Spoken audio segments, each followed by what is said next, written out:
Shalom rekan-rekan muda yang dikasihi Tuhan, kembali lagi berjumpa dengan saya Albert Markus Puntodewo, calon pendeta GKI yang saat ini melayani di GKI Cikarang dalam acara Youth for Christ. Hari ini kita akan bersama-sama merenungkan terkait dengan tema mencari yang sesat. Bahan bacaan kita dari Lukas 15 ayat 1-7, tapi terutama pada ayat 6 yang menjadi dasar perenungan kita. Tapi sebelum kita bersama-sama merenungkannya, mari kita bersatu di dalam doa. Tuhan, kami bersyukur atas segala berkat dan anugerah yang telah Tuhan limpahkan di dalam kehidupan kami. Juga penyertaan dan cinta kasih Tuhan yang senantiasa ada dalam hidup keseharian kami. Saat ini Tuhan, kami mau bersama-sama merenungkan firman Tuhan. Dan biarlah firman itu Tuhan yang mampu hadir dalam hati kami, mengubahkan kami menjadi pribadi yang lebih baik dari hari ke hari. Di dalam nama Kristus Yesus kami serahkan pembacaan dan perenungan kami. Amin. Dasar perenungan kita dari Lukas 15 ayat 6 demikian. Bersukacitalah bersama-sama dengan aku, sebab domba-dombaku yang hilang itu telah kutemukan. Nah, rekan-rekan muda yang dikasihi Tuhan, pada tahun 2015 lalu ada sebuah kisah yang terkenal juga menarik untuk kita perhatikan, tentang seorang bapak di Tiongkok yang bernama Seng Quan. Seng Quan ini memiliki anak berumur 20 bulan yang tiba-tiba menghilang setelah dia bermain dengan sepupunya. Lalu pada akhirnya bapak ini mulai untuk berjalan dan mencari anaknya kemanapun yang dia bisa. Dari satu kota menuju kota yang lain, kemudian berpindah lagi. Tapi dalam tengah-tengah perjalanan itu ternyata Bapak Seng Quan ini mengalami sebuah penyakit yang menyebabkan dia sulit untuk berjalan. Nah, permasalahannya ketika dalam situasi sulit berjalan itu, Bapak Seng Quan ini tidak memutuskan untuk berhenti melangkah. Dia tetap mencari anaknya dari kota ke kota karena dia ingin menjumpai anaknya yang hilang itu. Dan ini semua disebabkan oleh cinta kasih yang begitu besar yang dimiliki oleh Bapak Seng Quan untuk anaknya. Nah, saudara-saudara, rekan-rekan muda yang dikasihi Tuhan, kalau kita mengingat cinta kasih yang besar, maka kita juga perlu mengingat Kristus Yesus dalam kehidupan manusia.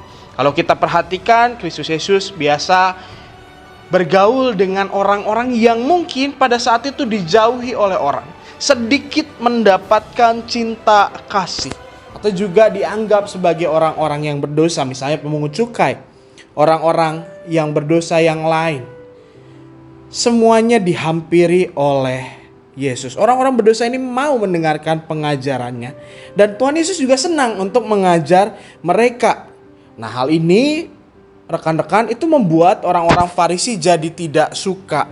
Mereka jadi merasa iri hati, mereka jadi bersungut-sungut karena mereka merasa bahwa mereka adalah golongan orang yang lebih baik. Mereka gak suka ketika Tuhan Yesus memperhatikan orang-orang yang berdosa, memperhatikan orang-orang yang sesat. Tapi dalam perikop yang kita baca, bahan perenungan kita menjumpai bahwa Tuhan Yesus menegaskan titik prinsipnya, di mana dia tetap mau merangkul orang-orang yang sesat dan berdosa itu. Bahkan dia menyatakan bahwa dia hadir dan datang untuk mencari orang-orang yang berdosa dan sesat itu. Tuhan Yesus tidak bisa berdiam diri melihat orang-orang yang berdosa dan dikucilkan dalam masyarakat itu.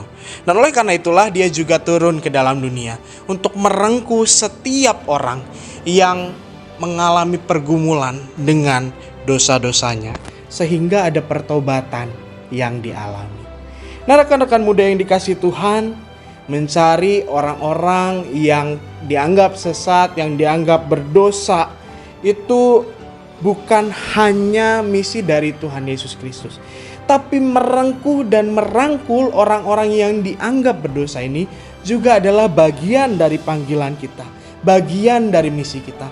Bagaimana kita bergaul dengan mereka untuk kemudian membantu mereka mengalami cinta kasih Kristus dan kemudian mengalami hidup dalam pertobatan. Bisa dimulai dari orang-orang yang ada di sekitar kita, keluarga kita, rekan-rekan kerja kita, rekan-rekan kuliah kita, dan siapapun yang kita jumpai dalam kehidupan kita. Karena ketika kita tidak mau merengkuh mereka, akan sulit bagi mereka untuk mengenali kasih Tuhan dalam hidup mereka. Maka marilah kita rengkuh orang-orang yang berdosa ini, sehingga mereka dapat mengenali cinta kasih Kristus, juga dapat mengalami pertobatan dan bertumbuh di dalam Dia. Mari kita bersama-sama tutup perenungan kita dalam doa. Tuhan, kami sungguh bersyukur atas seluruh cinta kasih Tuhan yang Tuhan limpahkan kepada kami.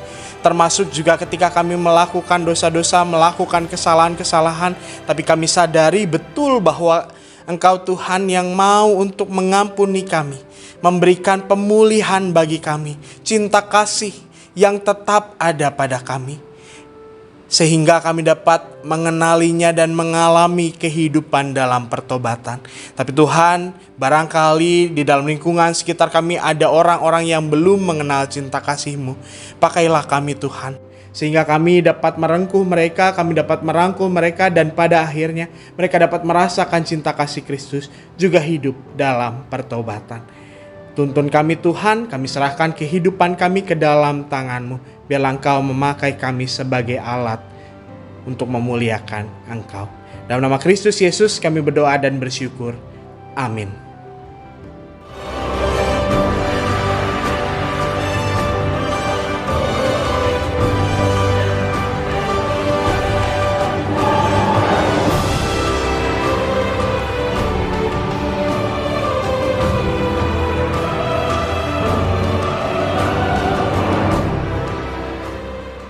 Sahabat, mari dukung pelayanan dan pekabaran Injil melalui YKB dengan membagikan link acara ini kepada sebanyak mungkin orang.